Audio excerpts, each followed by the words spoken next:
Pse sytë mbeten hapur kur shpirti largohet?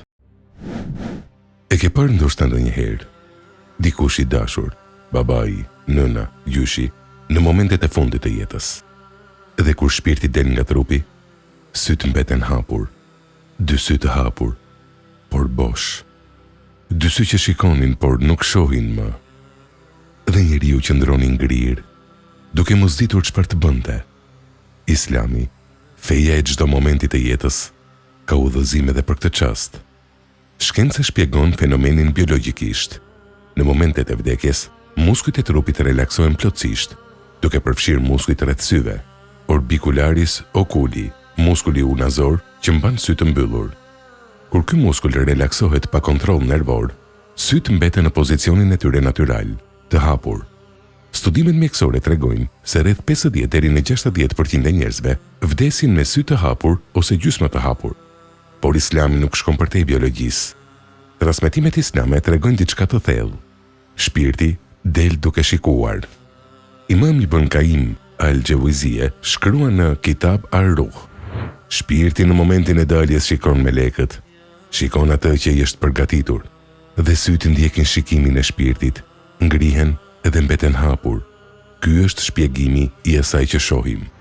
Dhe profeti alayhis salam vet e konfirmoi këtë në një moment të dhimbshëm personal. Kur vdiqe Abu Seleme, sahabiu i nderuar, profeti alayhis salam hyri dhe pa sytë e tij të hapur, mbylli sytë me dorën e tij të nderuar dhe tha: vërtet shpirti kur merret, shikimi e ndjek. Shpirti del dhe sytë e ndjekin. Shikojnë drejt asaj që vetëm shpirti e sheh, drejt melekëve, drejt botës tjetër, drejt asaj që njeriu gjatë gjithë jetës e ka pritur. Çfarë duhet të bëhet menjëherë? Udhëzim profetik. Dhe profeti alayhis salam pas mbylljes së syve të Ebu Selemes nuk u ndal vetëm me veprën, dha udhëzim, dha lutje, tha: kur të mbyllni sytë të vdekurit, thoni vetëm të mira, sepse melekët thon amin ndaj çdo gjëje që thoni. Dhe pastaj profeti alayhis salam vetë u lut: o Allah, fale Ebu Selemen, ngrije gradën e tij mes të udhëzuarve, bëhu trashëgimtar i tij për ata që lë pas. Falna ne dhe atë, o Zoti i botëve, zgjeroje varrin e tij dhe ndriçoje. Çfarë duhet të bëjnë të pranishmit hap pas hapi? Islami na udhëzon me qartësi absolute. Hapi i parë, suneti i profetit alayhis salam është i qartë: mbylli sytë menjëherë. Ibn Kathir shpjegon: mbyllja e syve është nga respekti ndaj të vdekurit dhe nga ndjekja e sunetit profetit alayhis salam. Sytë e hapur tek të vdekurit mund të shqetësojnë të pranishmit dhe nuk është nga dinjiteti i njeriut. Hapi i dytë, thuaj të mira. Profeti alayhis salam tha: mos thoni ndaj të vdekurit vetëse të mira, dhe kur të vizitoni të sëmurin ose të vdekurin, thoni të mira, sepse melekët thon amin ndaj çdo gjëje që thoni. Hapi i tretë, lexo suren Yasin.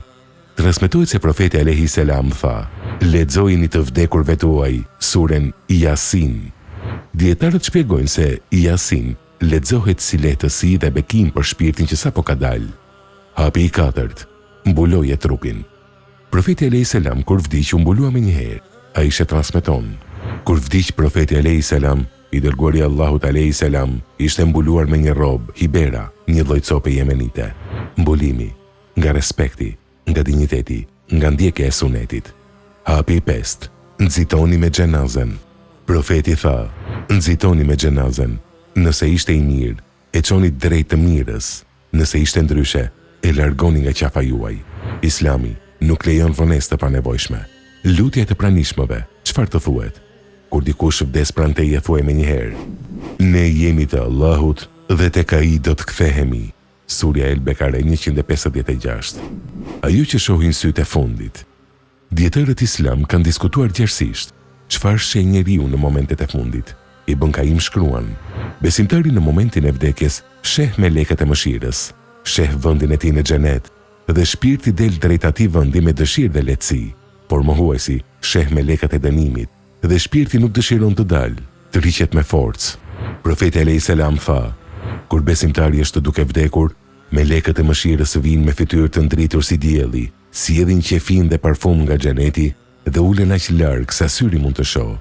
Pastaj vjen meleku i vdekjes dhe ulet pranë kokës dhe thot: O shpirti mirë, dil drejt faljes dhe kënaqësisë së Allahut. Dhe shpirti del dhe sytë ndjekin, hapur drejt asaj që vetëm ai e sheh, drejt melekëve, drejt dritës, drejt premtimit të Allahut. Sytë mbeten hapur, sepse shpirti shikon deri në fund, dhe ajo që shikon varet nga ajo si ka jetuar. Profeti alayhis salam tha: ai që dëshiron të takojë Allahun, Allahu dëshiron të takojë. Ai që nuk dëshiron të takojë Allahun, Allahu nuk dëshiron të takojë. Kur të vijë ai çast dhe do të vijë për të gjithë, dëshiro takimin me Allahun, sepse atëherë sytë do të shikojnë dritën dhe shpirti do të dalë jo me frikë, por me paqe. Ya